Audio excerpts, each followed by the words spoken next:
Olá, sejam todos bem-vindos ao nosso videocast. Nós somos do projeto Lixo no Mar, que é uma parceria da Universidade Católica de Santos com o Fundo Estadual de Recursos Hídricos, o FEHIDRO. Eu sou Ana Paula Castro, estudante de jornalismo. Eu sou a Thaís Costa, estudante de Química Tecnológica e também estagiária aqui do FEHIDRO. Eu sou o Vitor, aluno de Engenharia de Produção aqui da Unisantos, e eu também faço parte do time FEHIDRO. E hoje, aqui no nosso videocast, nós estamos recebendo Sidney Aranha, que é advogado e superintendente do Porto de Santos. Seja bem-vindo. Eu que agradeço aqui à Universidade Católica. Que bom falar aqui com a juventude. 3 jovens poderosos aqui vão me crivar de perguntas aqui. Estou à disposição. Sidney, eu quero começar falando que o Porto de Santos é o maior da América Latina. Então, ele tem um grande impacto não só na economia da Baixada, como de toda a América Latina. E eu quero saber como é que o Porto lida com essa questão econômica e a necessidade de preservar o meio ambiente. Olha, não é fácil. Primeiro, um grande porto, ele grande, tem esse ufanismo do orgulho de nós sermos o maior porto do hemisfério sul. Isso é importante, mas também nós temos grandes problemas, né? Porque é um porto eminentemente agro e é muito difícil você lidar. Lamentavelmente, uma parte do agro brasileiro, ele ainda não compreende que o desenvolvimento sustentável, é isso que você está falando aqui, é algo importante. Hoje as mercadorias do mundo precisam ter a sua grife ecológica, a sua grife de meio ambiente. Então não é fácil nós dialogarmos, mas nós somos persistentes, nós temos uma equipe muito qualificada, então nós buscamos fazer esse desenvolvimento sustentável, fazer com que 30% da balança comercial brasileira que passa pelo Porto de Santos possa estar adequadamente fiscalizada, adequadamente seguindo os ditames dos órgãos ambientais, que por hora é o IBAMA e por hora é a CETESB. Mas nós, com todas essas dificuldades, penso que nós cumprimos bem o nosso papel. Eu digo e garanto para você que o Porto de Santos é detentor do acervo de dados ambientais da região. Nós temos programas muito sofisticados de monitoramento ambiental e fazemos isso 24 horas por dia, viu, Ana? Enquanto você está dormindo, Vitor, enquanto você está dormindo, Thaís, nós do Porto de Santos estamos fiscalizando de uma forma contínua água, terra e ar constantemente. Legal, Sidney. Já pegando esse assunto que a gente está conversando inicial, conta pra gente quais são os principais desafios atuais que o Porto de Santos está enfrentando em relação ao meio ambiente. Então, assim, nós temos alguns desafios. O desafio, talvez o principal, é que o Porto de Santos não é um porto planejado.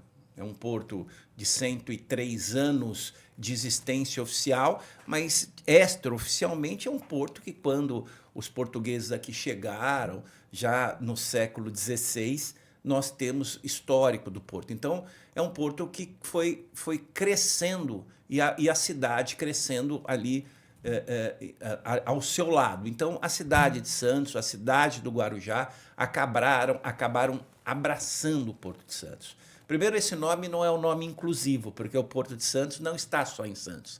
É Santos, Guarujá, Bertioga, Cubatão e Biritiba-Mirim.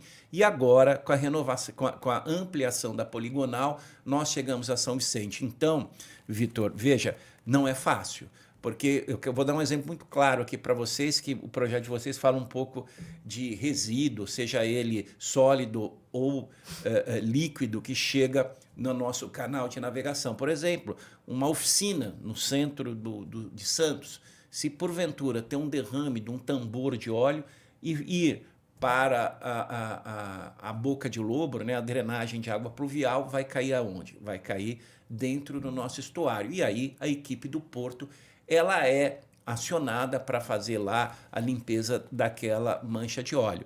Veja, a questão de plástico na região, né? As universidades da região, a Católica, todas as universidades da região têm grandes estudos demonstrando o excesso, por exemplo, de microplástico na região estuarina.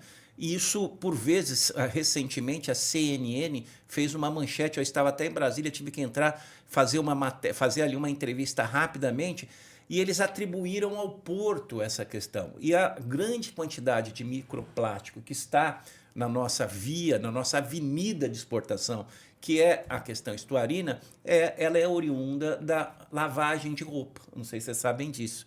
35% do microplástico que está no oceano, que é identificado, ele é oriundo da lavagem de roupa. A maioria das roupas hoje tem poliéster, tem plástico, e quando ela bate na máquina de lavar e quando ela sai ali pelo esgoto e vai para o emissário submarino, traz microplástico para o estuário. Então, evidente que nós não somos um porto planejado, esse é o nosso maior desafio, essa constantemente luta, porque para além das atividades portuárias, a gente tem que fazer o controle ambiental de toda a parte da cidade urbana que está dentro do porto. Né? Recentemente,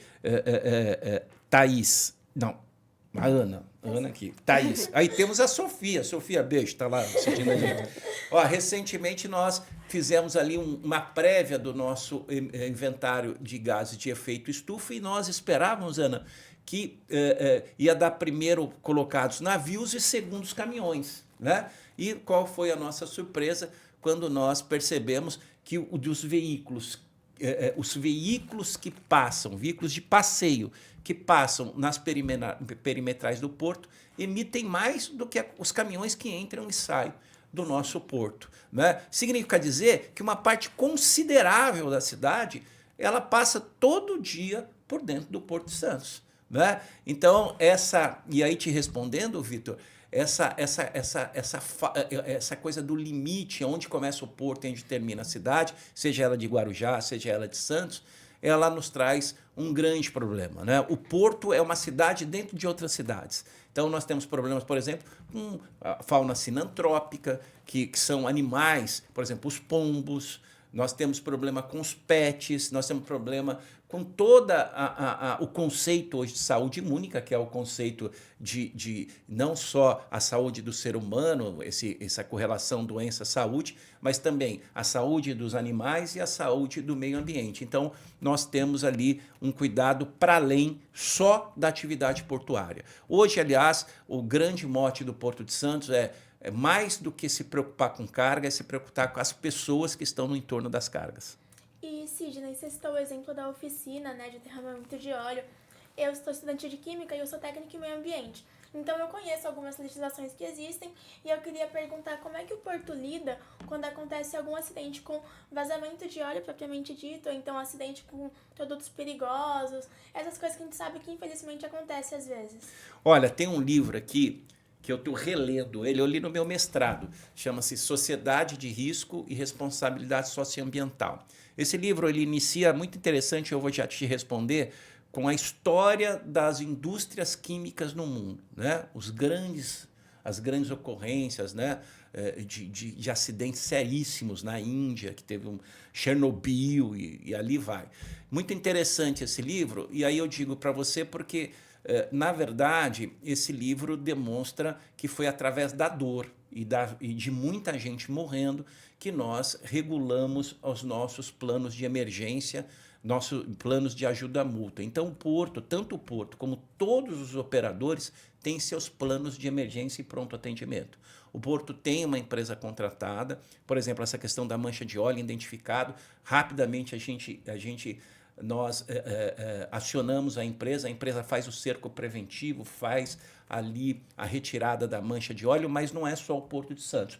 Todos os operadores hoje, por conta das suas licenças de operação, eles são obrigados a ter equipes de pronto atendimento.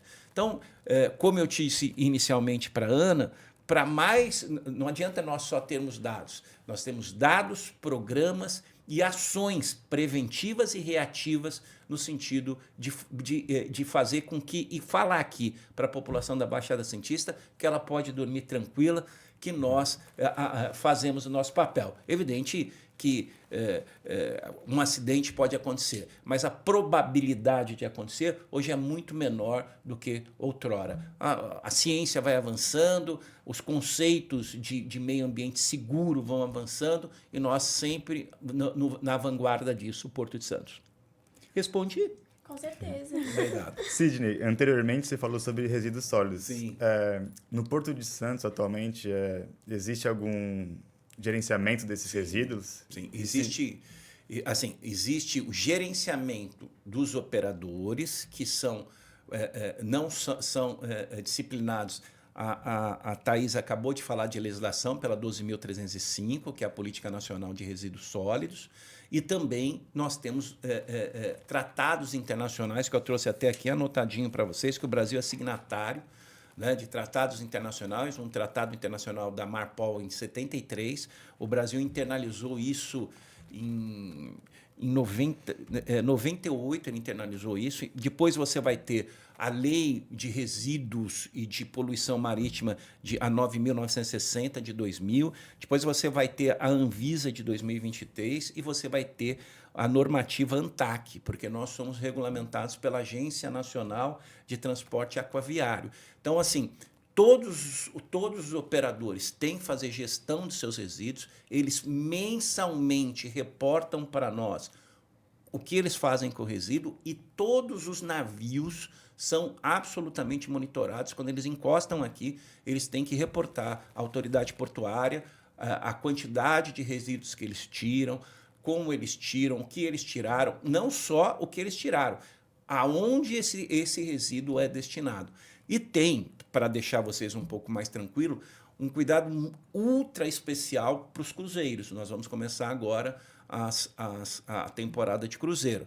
Isso, inclusive, tem uma operação que todo ano é exercida com a Anvisa, ANTAQ, com o Ministério Público Federal, o Ministério Público Estadual. Nós subimos nos cruzeiros, fazemos ali toda a checagem e ali a questão da fiscalização. Lamentavelmente, hoje a ANTAQ coloca, eu até deixei aqui para vocês o material do Blue Keepers, mas a ANTAQ também tem ali um monitoramento. Lamentavelmente, hoje 80% do lixo do mar ele é oriundo das bacias hidrográficas. Recentemente, a Brelp, que agora chama a Brema, ela lançou um estudo, por exemplo, Vitor, que uma das áreas mais sensíveis de contaminação de lixo do mar na Baía do Rio de Janeiro advém de Belo Horizonte, né? E Belo Horizonte não tem mar. Então, os rios que nascem no entorno da região metropolitana de Belo Horizonte acaba desaguando uma concentração muito forte de resíduo. E aqui não é diferente, o Blue Keepers está aqui apontando. E eu mostrei para vocês antes de começar esse videocast aqui. Aqui na nossa região, todo mundo acha que é Guarujá, Santos, mais regiões sensíveis, Ilha Comprida, Bertioga, porque grandes rios que vêm de São Paulo acabam desaguando ali na região de Bertioga e carregam uma quantidade gigante de plástico, por exemplo, né? Uma quantidade gigante de resíduos que vêm de inúmeras cidades. A responsabilidade de resíduo no mar não é só das cidades do litoral. Isso é um equívoco nós acharmos isso. Eu concordo plenamente com o que o senhor trouxe aqui. Eu sou de Cubatão, por exemplo, que não tem praia, mas que a gente já falou, né, em outros podcasts, que também é afetada diretamente. E nisso que o senhor falou de vários dados, várias pesquisas que o Porto faz, eu queria saber se eles fazem de maneira totalmente independente ou se tem parcerias com instituições como a Universidade Católica de Santos, outras universidades, algumas ONGs. Olha, essa pergunta é pertinente. Aí, assim, quando eu cheguei lá, eu estou superintendente há 2 anos. Quando eu cheguei aqui, eu lembrei, né? Tanta gente que está nos ouvindo já estudou aqui, eu também já estudei, e eu lembro que a Maria Ângela Duarte brigaram tanto pela Universidade Federal aqui, que é um patrimônio nosso, né? É um patrimônio. E uma das discussões era que a Universidade Federal seria um braço de apoio técnico ao Porto de Santos. A Universidade Federal está há mais de 20 anos aqui e isso nunca ocorreu. Agora, recentemente, nós estamos abrindo o porto para as inúmeras universidades. Cheguei aqui encontrei meu querido amigo professor César, professora Adriana, e nós estamos dialogando possibilidades de pesquisas aqui com a Universidade Católica. Nós estamos dialogando possibilidade de pesquisa com a Universidade Federal. Existem 2 pesquisas que estão em vias de serem oficializadas, né? E aqui tem uma que nós vamos construir com vocês com dinheiro do FEIDRO, mas também nós pretendemos trazer a Católica e tantas outras universidades para fazer esse monitoramento. Nós já fazemos isso na nossa filial de Itajaí. A nossa filial de Itajaí é feita pela Univale lá. E eu sou muito a favor de você trazer as pesquisas, porque você dá oportunidade para garotada como vocês, que estão se formando, participar de pesquisas importantes. Hoje, o Porto de Santos, a maioria dos seus programas ambientais são feitos por consultorias, mas nós estamos abrindo novos certames licitatórios, e nós estamos ali dividindo o joio do trigo e estamos colocando já várias questões para as universidades. Isso é importante, acho que isso é importante. E eu quero saber, como eu sou da área de comunicação, eu quero te perguntar se o Porto ele desenvolve comunicação com seus colaboradores e com a sociedade em relação a esse cuidado, lixo no mar. Temos um porto aqui na cidade, a população precisa cuidar. Como é que funciona essa comunicação? O Porto de Santos tem o PEA e tem o seu programa de comunicação social. É dever nosso dialogar com toda a região, todas as comunidades que estão dentro da nossa poligonal. Mas hoje nós vamos além. Nós não dialogamos só com as comunidades que estão dentro da nossa poligonal. Nós fazemos o Porto Cidade, né? Então, hoje nós temos pela CENEP, que é o nosso centro de formação, um programa, um edital que oferta bolsa para os estudantes que querem fazer pesquisa. Nós temos hoje inúmeros programas que atingem a população tanto de Guarujá como de Bertioga, Itatinga está em Bertioga, mas assim, lógico que nós temos que melhorar muito isso. Eu acho que vamos fazer uma nova licitação, nós vamos aumentar em 5 vezes o valor do nosso PEA, vai ser o maior PEA, Programa de Educação Ambiental da região. Nenhuma outra empresa vai ter um PEA tão robusto como o nosso. Mas isso tem que ser discutido, como nós vamos fazer com a fundação. Certamente nós vamos fazer, estamos analisando de fazer isso com uma fundação, a questão da responsabilidade social empresarial. Porque a população que está do lado dos grandes operadores, eles não podem sentir só externalidade ambiental negativa, que é a poluição, que é o particulado. Nós temos que efetivamente sair do papel uma coisa que chama-se capitalismo de stakeholders. Depois vocês procuram isso. Capitalismo de stakeholders é um jogo de ganha-ganha. Todo mundo que está dentro dessa cadeia produtiva tem que ganhar, inclusive as pessoas que moram ao lado dessas empresas, né? Eu gosto muito do Elias Jabor, um professor da Universidade Federal do Rio de Janeiro, que escreveu um livro chamado Socialismo do Século XXI. E a discussão não é esquerda e direita, a discussão é como que um país como a China, que em 1974 estava à beira do colapso da fome, a ONU se reuniu num grande evento, 2 anos antes, o evento de Estocolmo sobre a 72, por isso que nós discutimos meio ambiente, a partir do livro da Raquel Carson. Depois, 2 anos depois, ela se reúne e diz assim, olha, nós precisamos se preocupar que a China pode ter uma diáspora, muita gente morrendo de fome. 30 anos depois, 50 anos depois, a China é uma mega potência, porque a China aprendeu uma coisa: o ser humano só avança compartilhando. Competir não é o verbo mais adequado para a evolução do ser humano. Então, quando você compartilha conhecimento, quando você compartilha a riqueza, capitalismo de stakeholder, quando você compartilha as coisas, você faz com que a sociedade avance. E Sidney, você falou bastante do social, mega importante. A gente que está aqui na parte da universidade, né, na parte da academia, a gente tenta sempre trazer as nossas pesquisas Para o pessoal, então, tem um projeto de extensão que a gente faz durante toda a graduação, que é justamente fazer a tradução do letramento científico. Sim. E falando de estudo social, a gente queria saber também como que acontece alguma ferramenta de monitoramento, sabe? Que nem o senhor falou, da população que está perto do porto.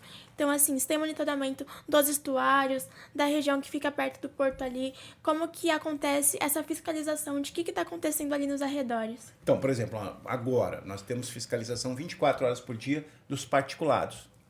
Nós estamos agora, vocês são convidados aí lá, nós temos na minha sala, nós temos monitores que acompanham, porque você tem muito operador de granel sólido, que é o pessoal de soja, milho. Nós temos quase 80 pontos de coleta de água mensal, para a gente entender. Por exemplo, o ano passado, quando começou a questão do norovirus, nós já tínhamos identificado em novembro que tinha algum tipo de distúrbio na água, que tinha excesso de esgotamento sanitário na água, que continua tendo. Então, assim, avistamento de fauna, quelônios, mamíferos aquáticos. Então, a questão de monitoramento de cobertura vegetal, de cobertura vegetal. Se tiver um tipo de supressão, nós conseguimos identificar. Nós temos 30, entre eles de pescadores, entre eles de comunidades tradicionais. Nós temos 30 programas ambientais que nós reportamos todo mês, alguns trimestralmente. Por exemplo, nós temos o PDO. O que é o PDO? Polígono de Exposição Oceânica. Toda vez que você faz a dragagem do porto, você tem que ter um bota fora, que fica ali bem em frente à cabeça do dragão. A cabeça do dragão, porque Guarujá parece um dragão, né? Então, essa parte aqui do forte, que até vocês que tomam conta, a Universidade Católica tomam conta, chama cabeça do dragão. Então, ali, por exemplo, a cada 3 meses, nós colhemos peixe, mollusco, bentofauna, os bentos, e nós mandamos para o laboratório para fazer análise de tudo. Então, esses programas são absolutamente acompanhados pelo IBAMA, nós somos licenciados pelo IBAMA, e também os operadores têm também uma série de programas que são acompanhados pela CETESB. Então, existe, por exemplo, nesse momento, monitoramento de ar, nesse momento, monitoramento de água, nesse monitoramento, rastreamento de resíduos. Nós temos isso muito evidente, que sempre procurando a melhora, mas temos um calibre muito ajustado nesses programas. Eu quero te perguntar em relação às ONGs, porque aqui na Baixada nós temos muitas, né? De preservação ao meio ambiente, a nossa água.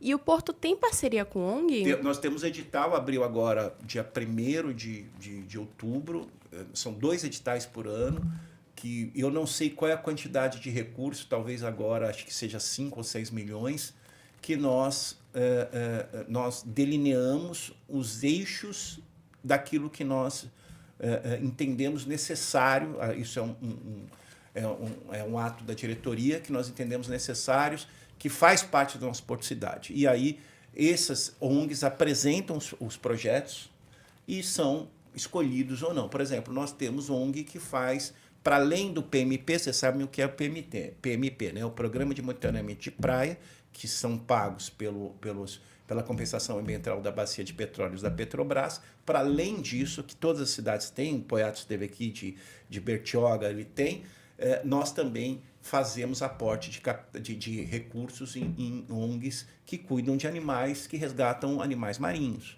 Nós aportamos recurso em entidades que fazem trabalho de gestão de resíduos, por exemplo, a Conceiçãozinha, lá do lado do Guarujá, que tem um programa bacana de moeda verde, nós também fazemos aporte. Todas as ONGs que têm interesse em desenvolver projetos da linha dos nossos editais, elas podem apresentar, são analisados por equipe técnica e são liberados o recurso. Então, nós temos inúmeras ONGs fazendo trabalho conosco.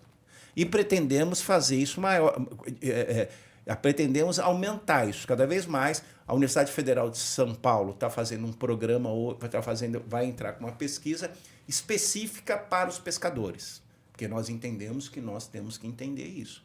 Nós entendemos que nós temos que entender, isso é uma redundância, mas nós entendemos que isso precisa ser olhado com carinho, porque nós não podemos negar que a nossa atividade traz algum impacto ou um grande impacto para a atividade dos pescadores artesanais, né? Cada vez que nós dragamos, cada vez que nós aumentamos a nossa operação, então hoje a universidade, tanto o Ministério da Pesca, que nós estamos muito conectados com eles, quanto o IBAMA e agora a Universidade Federal, com os alunos da Universidade Federal vão fazer um grande estudo para nós, para que nós podamos entender quais são as comunidades impactadas, como é que a gente pode lidar com isso, porque também a gente está lidando com dinheiro público. Eu não posso dizer assim, eu acho que é isso e vamos fazer uma compensação ambiental daquilo que veio da minha cabeça. Tem que ter ciência em tudo. E respondendo aqui a Thaís, não tenha dúvida que a ciência é fundamental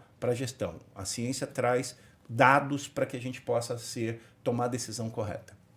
Ô Sidney, para finalizar esse bate-papo... que tá indo, hein?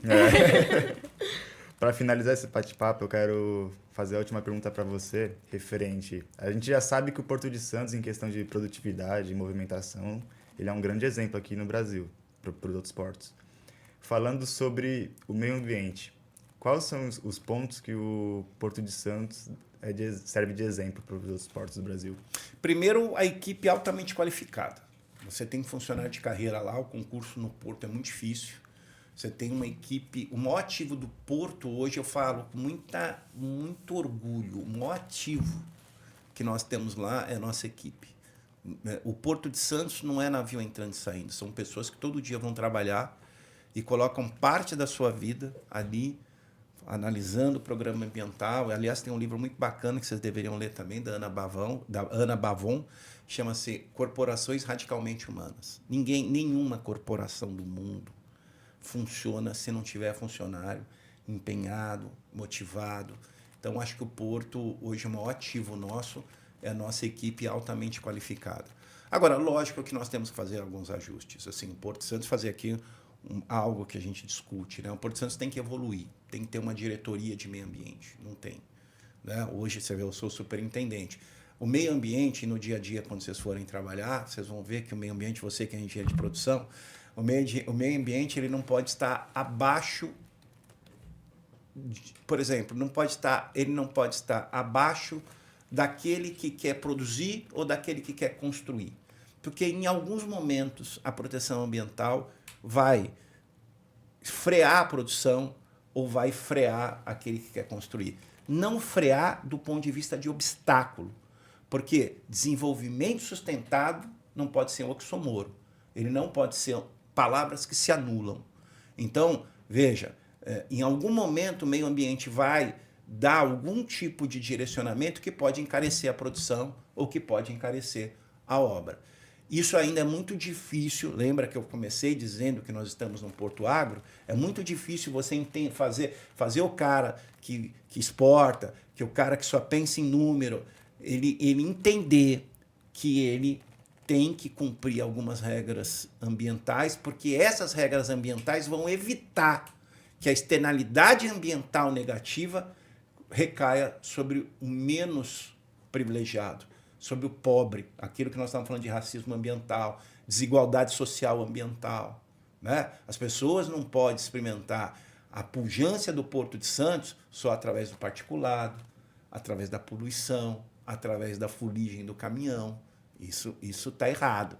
Lógico que nós trabalhamos muito, isso já mudou muito, mas nós, aquilo que eu falo para você, se nós, por um lado, temos uma equipe de excelência, talvez, e digo para você, tem um funcionário que são funcionários, são exemplos no mundo, como colaboradores no mundo, na área ambiental, também a nossa estrutura precisa evoluir, tendo uma diretoria de meio ambiente. Aliás, hoje as cidades deveriam, e eu já fui secretário de meio ambiente, as secretarias de meio ambiente por si só não dão conta mais do serviço. Hoje você tem que ter secretaria de meio ambiente e secretaria de mudanças climáticas, ou de transição energética.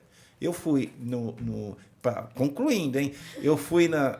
Quando era secretário, eu fui, por conta das unidades de conservação do Guarujá, a gente foi receber um prêmio lá em Marsella, no evento da UCN. Conheci o presidente Macron, Sebastião Salgado, que já nos deixou recentemente, e conheci o Harrison Ford, Indiana Jones. Menina, eu vi o Indiana Jones, tá velhinho, tadinho. Assim, ele já não é mais aquele Harrison Ford que a gente... Mas, assim, um grande ator. Mas o que eu quero dizer é que ali eu conheci os ministros do então presidente Macron, que está até hoje lá. Por exemplo, a questão ambiental é vista de forma transversal e tem que ser assim nos municípios. Por exemplo, você tem que ter a Secretaria de Transporte e de Transição e Descarbonização. Você tem que ter a Secretaria de Obras e de Engenharia Verde. Né? Porque o mundo hoje, a questão ambiental deixou de ser uma questão chique, é uma questão de sobrevivência. Então, eu acho que tem um lado positivo que eu te dei, a equipe qualificadíssima, maravilhosa, mas a estrutura ainda precisa ser melhorada e nós temos que ter, eu penso que é fundamental termos uma diretoria de meio ambiente. Aí você perguntar, tem outros portos do Brasil? Tem vários que tem. Obrigado, viu, Sidney? Imagina, eu que agradeço, quero agradecer aqui o professor César, o professor Medina, a professora Adriana, e dizer que para mim é um enorme prazer estar com essa juventude. Ana, que é do Guarujá, da Enseada, já me contou. O Vitor também, que é do Guarujá, da Enseada. E falar com a Thaís aqui, que é de Cubatão, uma terra que eu gosto muito. Aliás, o secretário de Meio Ambiente de lá é o Cleiton Jordão, que trabalhou comigo no Guarujá, foi diretor nosso, depois foi adjunto. Cleiton é um rapaz muito bacana. Muito obrigado à Universidade Católica. Nós que agradecemos, Sidney. Muito obrigada pela sua presença. E lembrando que dia 23 de outubro, aqui na Unisantos, vai acontecer o 8º Congresso de Direito Ambiental Internacional. Será a partir das 10h30 da manhã. Todo mundo está convidado. E, além disso, também vai acontecer a reunião presencial da Câmara Temática de Meio Ambiente e Saneamento do CONDESB. Então, assim, muito importante todos estarem aqui. O link de inscrição está no site da Unisantos. Faça, venha, dia 23 de outubro, a partir das 10h30 da manhã. Esperamos por você. Tchau, gente.